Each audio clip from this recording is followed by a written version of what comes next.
10. júlí. Það er svo mikilvægt að þú hafir rétt og jákvæð viðhorf gagnvart deginum í dag og öllu því sem hann hefur að færa. Þú getur látið daginn heppnast eða skemmt hann, allt eftir því hvernig þú nálgast hann.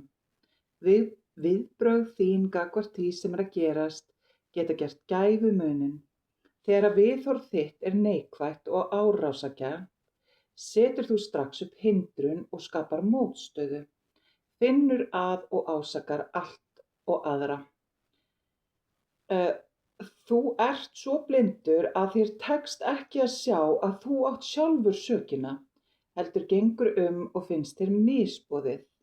Þegar að viðbrögð þín eru jákvæð og uppbyggjandi, hrynja allar hindranir og þú færð hjálp og samvinnu úr öllum áttum.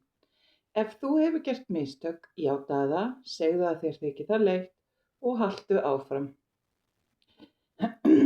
Þá fer enginn dýrmætur tími til spillis í að réttlæta þig og sanna að þú hafir rétt fyrir þér. Þú þarft að læra margar lexíur. Lærðu þær fljótt og reyndu að gera aldrei sömu mistökin tvisvar.